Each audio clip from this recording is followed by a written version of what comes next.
Veterans of the hurling scene around here also. Over there beside Brendan Rattigan, and Brendan had a flag actually given to him by the Shermac Walter, who's the founder of this club as well. So we're just waiting for Riley to ring the bell and then we're away.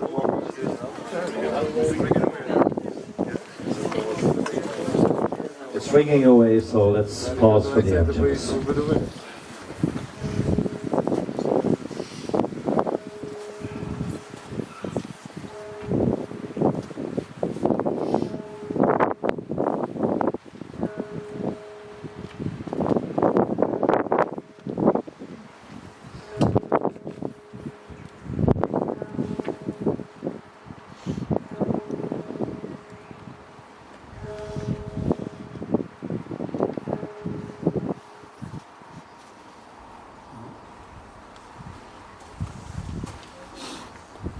Good afternoon everybody, and welcome to this event which recalls sports stars and an Irish hero from the past. This Easter Saturday, April the 8th, we're all here to remember the Sean Higgins' hurling team from the 1950s and Irish War of Independence hero Sean Higgins, who was shot 100 years ago on this date. It was Sir Isaac Newton, the famous English scientist, that came up with the self-effacing statement regarding his success back in the late 1600s, that he was, he said, standing on the shoulders of giants. He meant his mentors in the scientific field. And I'm sure that all of you here today will agree wholeheartedly that we're all standing on the shoulders of giants from the past by standing here in this very historic cemetery. Relations of Sean Higgins, as well as some surviving members of the Sean Higgins' hurling team, and many of the next generations of their families and friends, as well as all others, are most welcome here today to this event organised by a kind of ad hoc committee of Sylane Hurling Club. Sean Higgins fought in the War of Independence and the Civil War and died in Headford on this very day and date, April the 8th, 1923.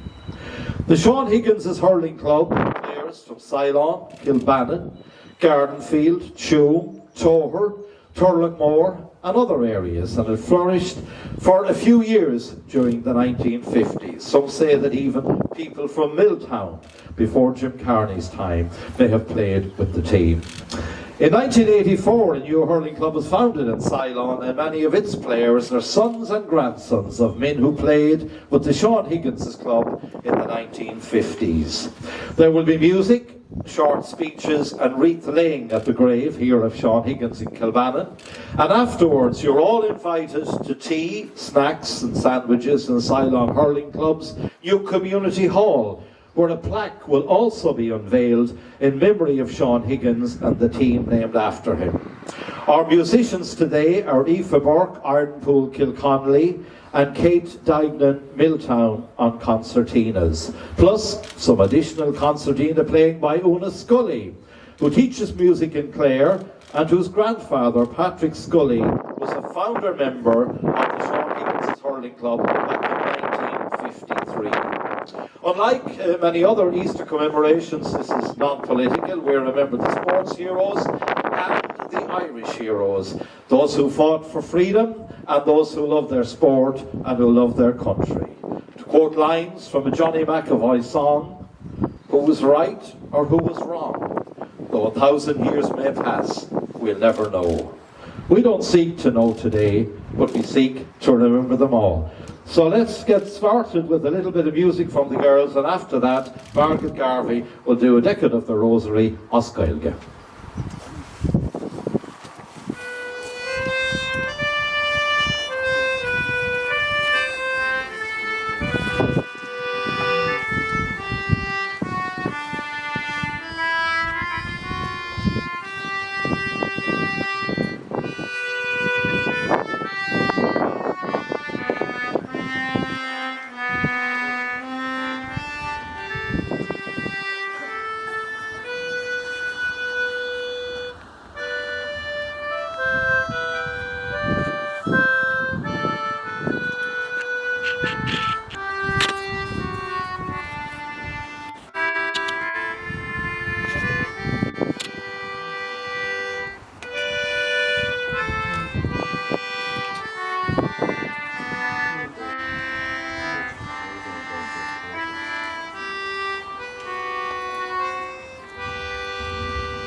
much indeed, girls, and they'll be playing some other tunes later on, Kate, Aoife and Una.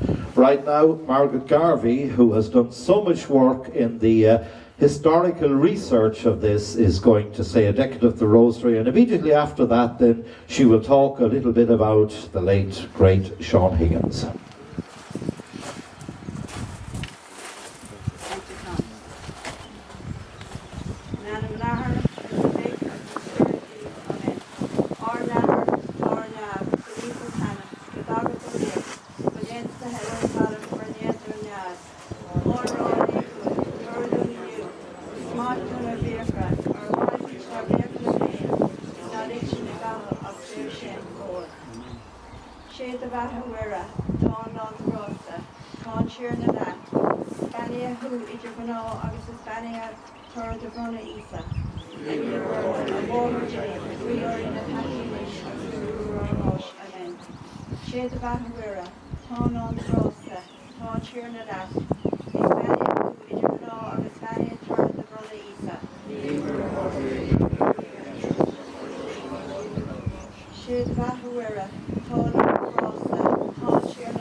Sean Higgins, Sylane Hurling Club.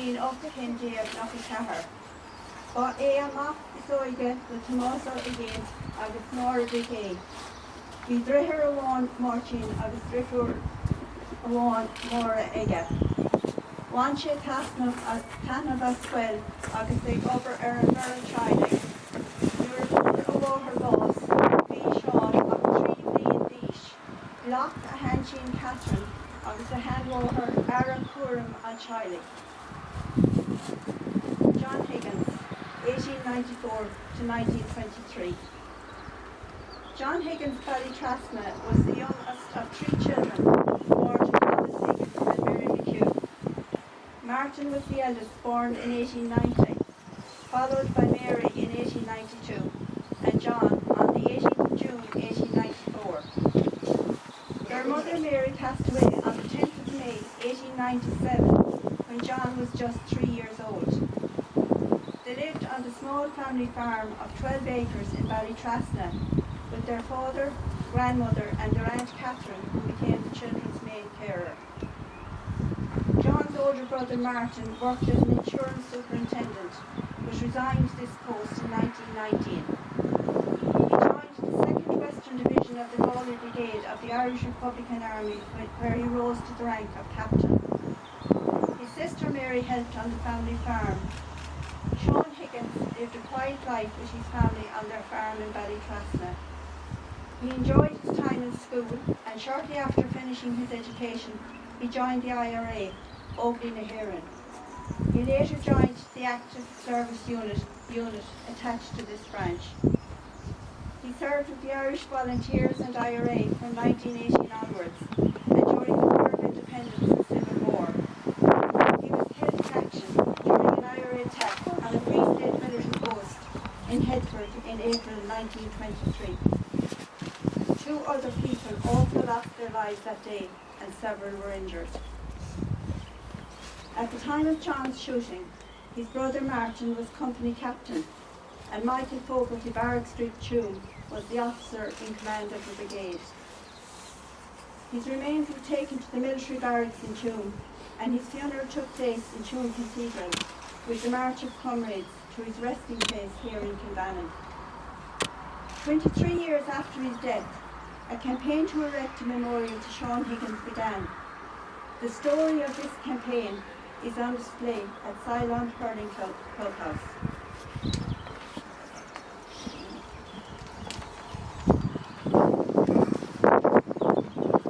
On the 2nd of February 1953, some 30 years after Sean Higgins was killed, the Sylane Hurling Club was launched at Gardenfield School. The club's playing field was in Kilbannon. In the centenary year of the GAA, 1984, Sylane Hurling Club was established, and many of those who have played with the club since then, and others currently playing with the club, are descendants of those who played with the Sean Higgins Club. And so, the hurling story in and about the area continues. This is a poem in memory of Sean Higgins and the Sean Higgins hurling team. Remembering Sean Higgins. 100 years have passed and gone since the death of brave young John. He fought for freedom, that we know. To lose his life hurt his family so. We remember him today, and the men who came to play the game of hurling in his name. Peace to them and well-earned rest. They came and hurled with the best. Stephen Sherry, those Galair. May they all rest in peace.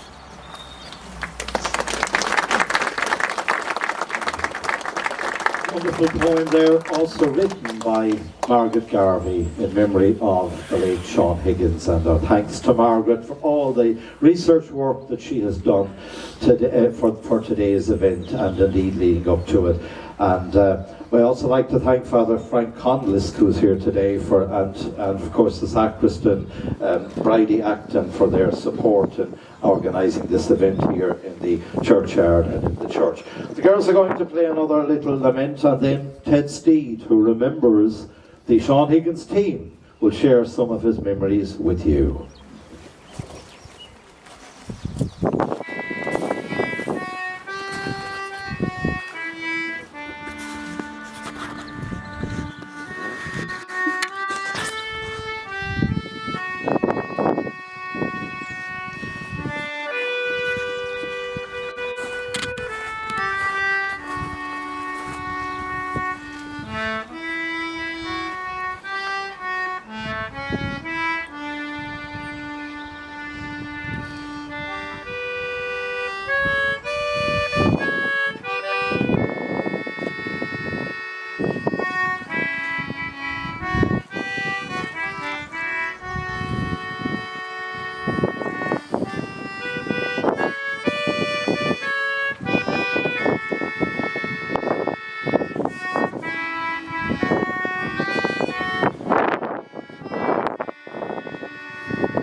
beautiful tune there, Beyond the Rainbow's End, written by Daniel O'Donnell during one of his visits with his wife Magella to Medjugorje.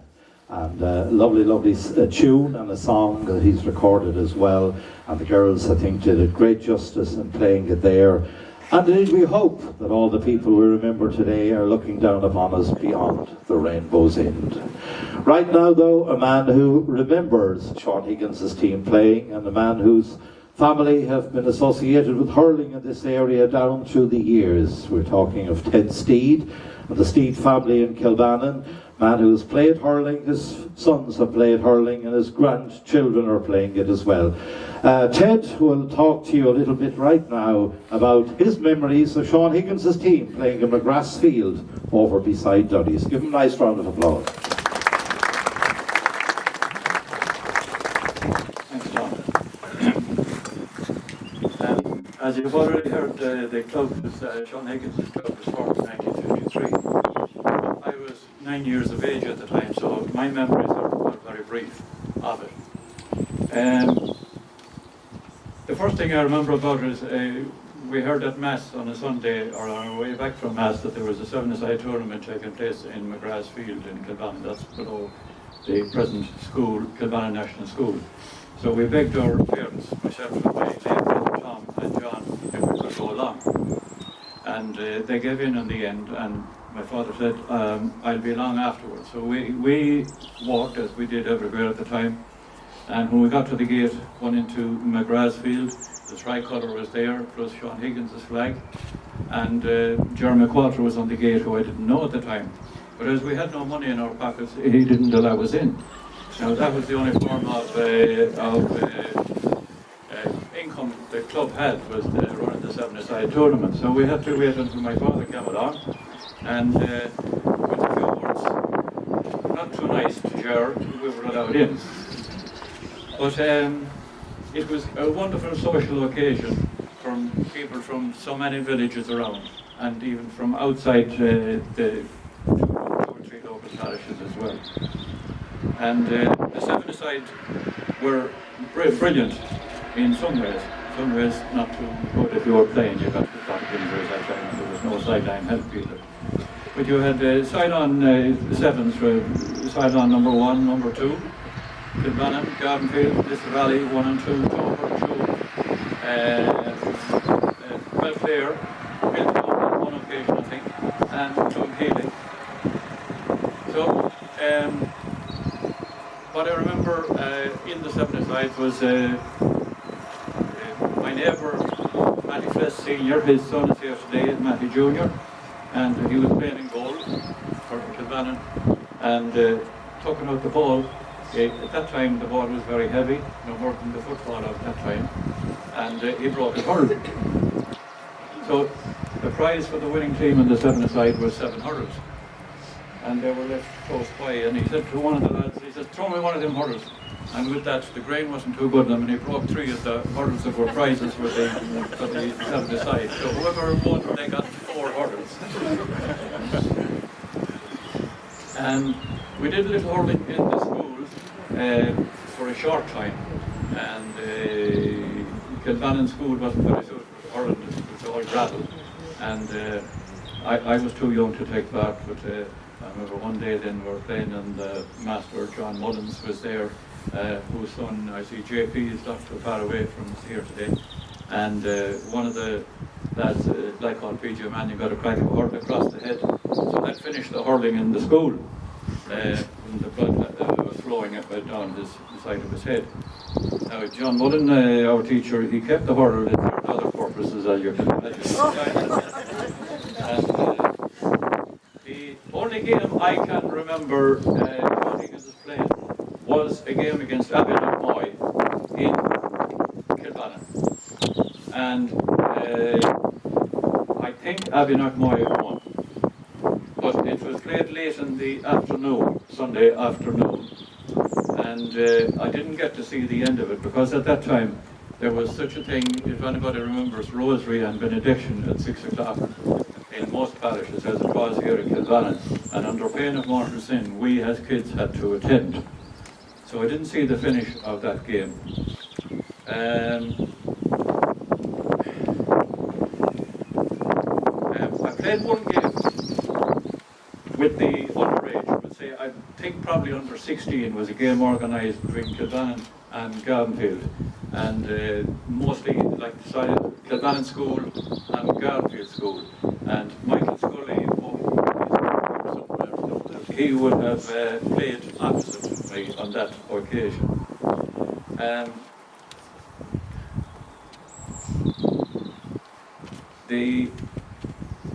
The villages we organised, some hurling in the villages as well, and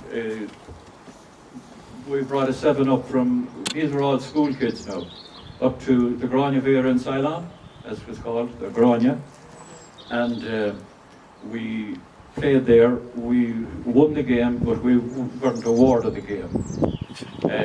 You had to be very good to get awarded a game in Sylane.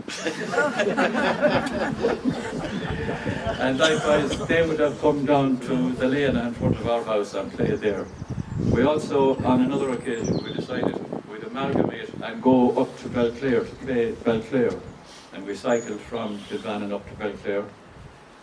And we came round by Kilower over to Cannavans. And when we looked down on the Turla, there was about 200 fellas down there playing hurling and football. And as we were the oldest, around 12 or 13, we thought it better and safer to turn home again. That was the thing at the time. It's great to see so many people here today, alive and kicking, and the previous boss of mine over here, Tony Murphy, all the way from Waterford Hurling Country, and in County. The Riley family here behind me, Paddy Riley was a friend of mine, and in later years we shared many a pint in Duddies, plus jokes, and Paddy always told the truth, so you could always believe what he said. But I think that it's great that the present club has gone from strength to strength. And while we may never win a senior county title, it's always the ambition.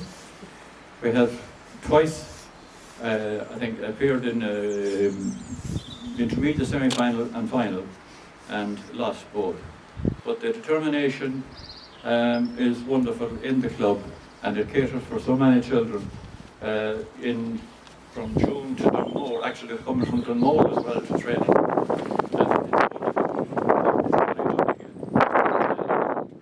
That finishes me, I think, with my brief memories of Sean Higgins in the early days.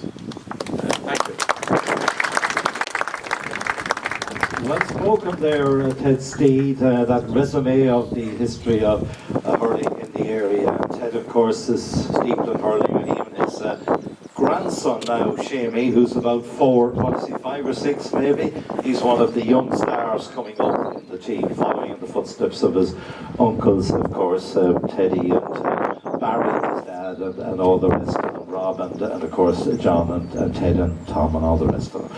Okay, we're going to, right now, we're going to have the laying of the wreath by Michael John Higgins, a nephew of Sean Higgins. Give Michael John a nice round of applause. Here today, the only surviving nephew, and Noel Tyrrell. Noel needs a round of applause as well. He was a famous fullback of the Sylane team, and he didn't let too many people pass him either. So they're going to lay the wreath here on the grave of Sean O'Higgins, Sean Higgins.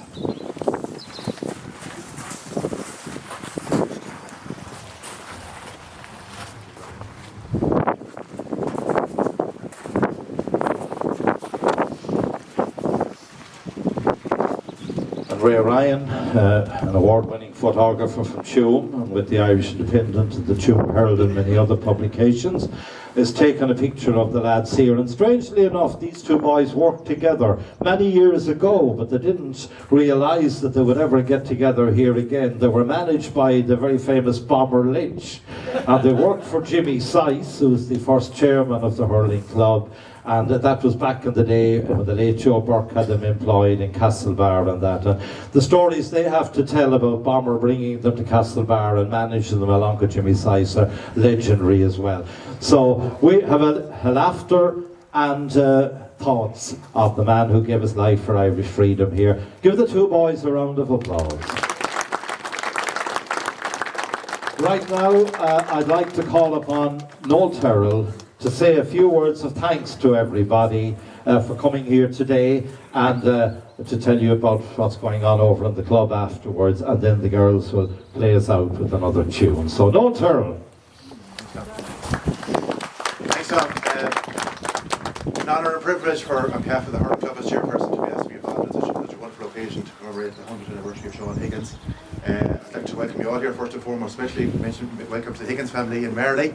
And as Tom quite rightly said, myself and Michael John soldiered together a number of years ago on roofs in Castlebar, Ballinasloe and other places.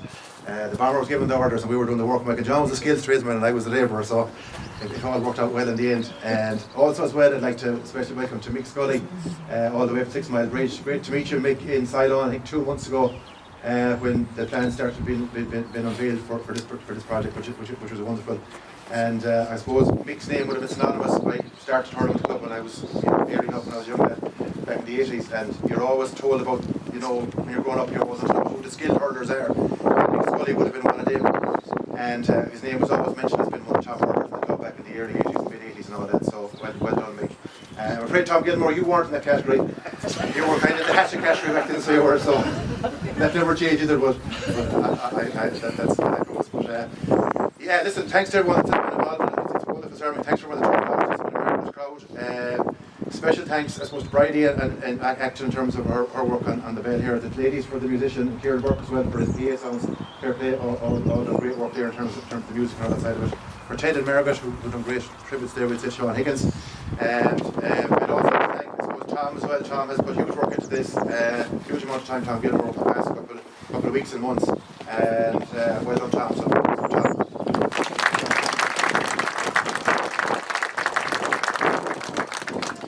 And I suppose there is a huge amount of overlap, as you did find out and say there from the speaker, in terms of the club that would have been formed in the 1950s. And obviously, Sylane started 40 years ago next year, and there is a spark. That spark in the 50s was obviously there, and we can see it, when we go over to the hall afterwards, our new community hall, and see all the match reports, the commission reports, and you can see the link from people that would have been played back then, that have grandchildren and children involved now. It's unique, and that club that was formed in 1950, Sean Higgins, has a huge factor in setting up Sylane Hurling Club and the success of both Sylane Hurling and Camogie up to today's date. So we're delighted about that. Finally, I'd like to thank one lady here who's done Trojan work. I think you all have to come back to the hall to see this. We've loads of sandwiches and treats and cups and teas and coffees and all that. But Margaret Garvey has done absolutely Trojan work. And give her a round of applause, please.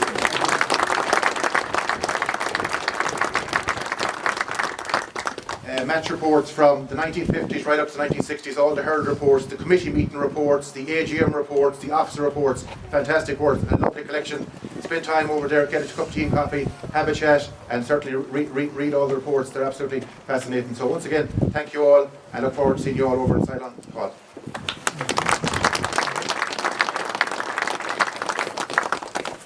Thank you very much indeed, Noel. And now the girls will play us out with another tune, and we'd like to see you all over in the hall afterwards. And apart from the reports from the matches, you'll also see stuff that Margaret has found from the newspapers from 1923 regarding the death of Sean Higgins. Thank you all for being here today. It's been wonderful to see so many people. Talk to you all back in the hall as the girls play us out.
we're going to unveil the plaque here, a beautiful plaque which was done by Liam Kelly in Tuam, and we're going to have two people who are very important on this day. Michael John Higgins, who is of course the nephew, the only surviving nephew of Sean Higgins, and Ted Steed, our man who is the link with the past as well. And Margaret Garvey kindly put a nice Sylane flag over the plaque. So on the count of three, Ray Ryan from the Irish Independent and the Sylane Herald will take your photographs. And we'll give you a count of three, Ray, so that you're not overtaxed with work or anything.